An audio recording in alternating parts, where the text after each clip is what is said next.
এই 4টি প্রবন্ধ পড়লে ইনশাআল্লাহ তুমি একটি কমন পাবে। সেই 4টি কি, চলো দেখি। আমরা 1 নম্বরের প্রবন্ধে রেখেছি কৃষিকাজে বিজ্ঞান। বিজ্ঞান সম্পর্কিত একটি প্রশ্ন প্রতি বছরই আসে, সেটা হচ্ছে আমরা এই বছর রেখেছি কৃষিকাজে বিজ্ঞান। এটি অনেক বেশি গুরুত্বপূর্ণ। 2, মাদকাসক্তি ও তার প্রতিকার।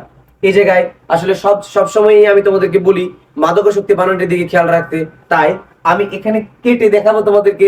আমি ইচ্ছা করে ভুল করে রাখছি, আশা করি তোমরা বুঝতে পেরেছো। এই জায়গার মধ্যে মাদকাসক্তি, মাদক কখনো শক্তি নয়, মাদক সবসময় আসক্তি। এই কারণে এখানে দন্ত সহ হবে কিন্তু বানানটিতে। আশা করি তোমরা বুঝতে পারছো। মাদকাসক্তি ও তার প্রতিকার। আমরা 3 নম্বরটি দেখি সময়ানুবর্তিতা। হ্যাঁ, 3 নম্বর হচ্ছে সময়ানুবর্তিতা, আর 4 হচ্ছে বাংলাদেশের উৎসব। এই 4টি পড়লেই ইনশাআল্লাহ তুমি একটি কমন পাবে। তবে অবশ্যই ঝুঁকিমুক্ত থাকতে আমাদের আরেকটু দেখে রাখা উচিত। চলো সেই 1-2টি দেখে নেই। আমরা ঝুঁকিমুক্ত থাকতে প্রবন্ধে রেখেছি বাংলাদেশের পর্যটন শিল্প এবং স্বদেশ প্রেম। এই 2টি পড়লেই ইনশাআল্লাহ তুমি ঝুঁকিমুক্ত থাকতে পারবে। পরীক্ষার জন্য মাঝখানে আরো একটি দিন বাকি আছে। তোমার যদি কোনো ব্যক্তিগত সমস্যা থেকে থাকে কমেন্টে জানাও, ইনশাআল্লাহ সেগুলোর জন্য ভিডিও অচিরেই পেয়ে যাবে। এরকম চমৎকার ভিডিও পেতে বাংলা জ্ঞান ভিডিও চ্যানেলটিকে সাবস্ক্রাইব করে রাখো।